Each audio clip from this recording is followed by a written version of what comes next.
आज सबसे ज्यादा भक्त मेरे इष्ट हनुमान जी के हैं। मैंने अक्सर देखा है कुछ भक्त हनुमान चालीसा पढ़ते हैं मंदिर में बैठकर। हनुमान चालीसा भी इतनी जल्दी जल्दी पढ़ते हैं जैसे कहीं तोरण मारने जाना हो। उसका मन तो हनुमान चालीसा में नहीं लगता है। किसी को जल्दी दुकान खोलना है, किसी को नौकरी पे जाना है, किसी को ऑफिस जाना है, इधर हनुमान चालीसा पढ़ रहा है और मन कहीं और लगा हुआ है। यह है तुम्हारी भक्ति। अरे मूर्खों, 2 मिनट चैन से पूजा नहीं कर सकते तो मंदिर क्यों जाते हो दिखावा करने? हनुमान चालीसा पूरे मन और शांति से पढ़ी जाती है, जल्दबाजी में नहीं। कुछ लोग ही नियम और श्रद्धा से हनुमान जी की पूजा पाठ करते हैं और कुछ दिखावा करते हैं। लेकिन कुछ लोग हैं जो सिर्फ दिखावा करते हैं।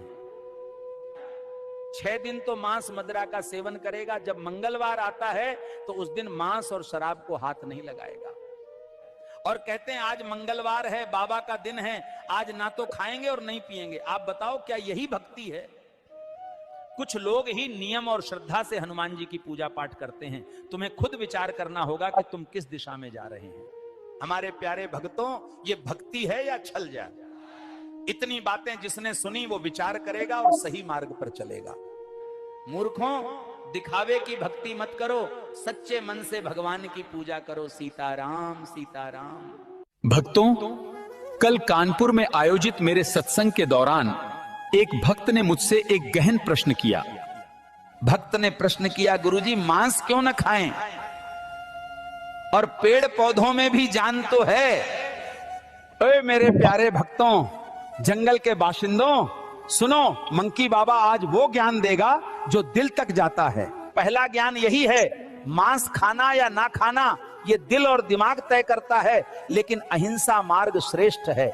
जानवरों में चेतना है, वो दर्द, डर और प्रेम महसूस करते हैं, दौड़ते हैं, बच्चों को प्यार करते हैं, जीना चाहते हैं।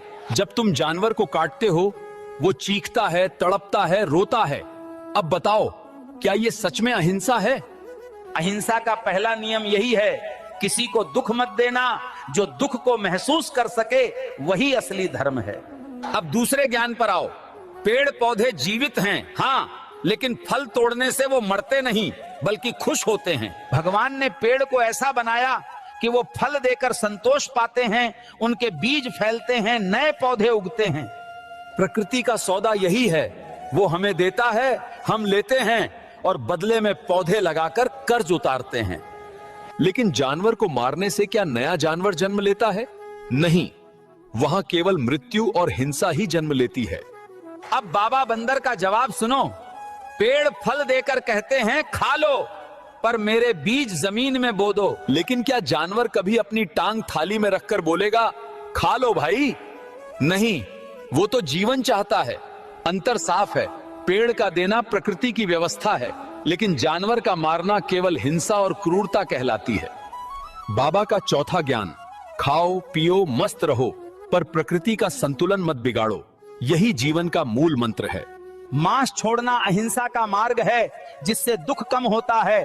फल सब्जी खाना प्रकृति का नियम है, संतुलन बनता है।